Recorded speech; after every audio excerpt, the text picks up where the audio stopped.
o que serve para você não necessariamente serve para mim. Fala, mestre!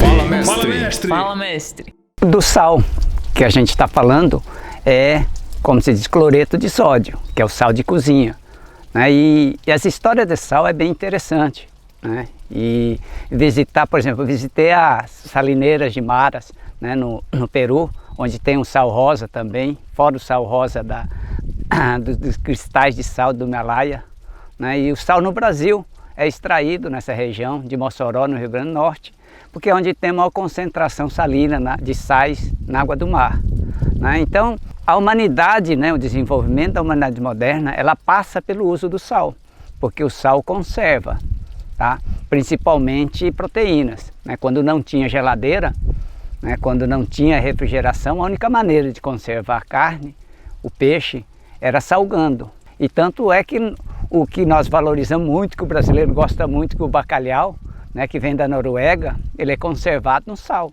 E isso permitiu, por exemplo, que os navios pudessem fazer a viagem, que levava mais de um mês, né, como uma fonte de proteína, que seria o bacalhau salgado.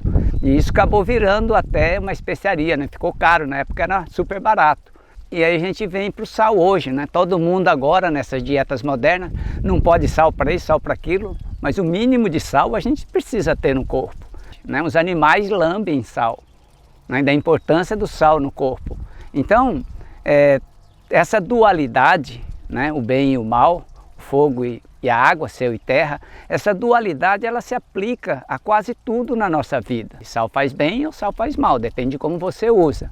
E, principalmente no caso da cultura da uva, sal faz bem? Não, sal não faz bem, porque o sódio em si, ele não é um elemento essencial, por exemplo, para a uva, mas poderia ser para o coco.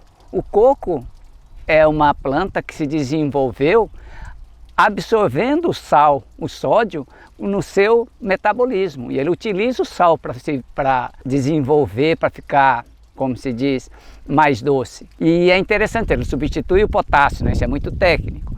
Mas, em todo caso, né, o que a gente aprendeu a fazer aqui, e de um modo geral, o semiárido nordestino, aqui o Vale de São Francisco, os solos têm sal em excesso, eles são salinizados. Daí a necessidade de aprender a controlar o sal, através de quê? De drenagem, de controle da irrigação adequada, né? E adaptando a cultura para uma condição de equilíbrio de sal. Por exemplo, tem um trabalho bem interessante em uva. Se você jogar sal de cozinha mesmo, no final do ciclo da uva, aumentando a salinidade do solo, você tem uma fruta que dura mais tempo no armazenamento, né? Assim como nós usávamos o sal para salgar a carne para durar mais tempo, né? Então não existe nada tão ruim, tão bom, né? A diferença, como se diz, do veneno e do remédio é a dose. Então precisamos deixar esse negócio, esse modismo de que isso aqui faz mal, isso aqui faz bem. Não, precisamos entender melhor qual é o ponto de equilíbrio de todas as coisas. E esse ponto de equilíbrio que nós, seres humanos, precisamos estar sempre conscientes. Então eu não posso dizer isso faz mal, pode ser fazer mal para mim, mas pode não fazer mal para o outro, né? Então entender essa dualidade, né, eu acho que é muito importante para o equilíbrio da vida.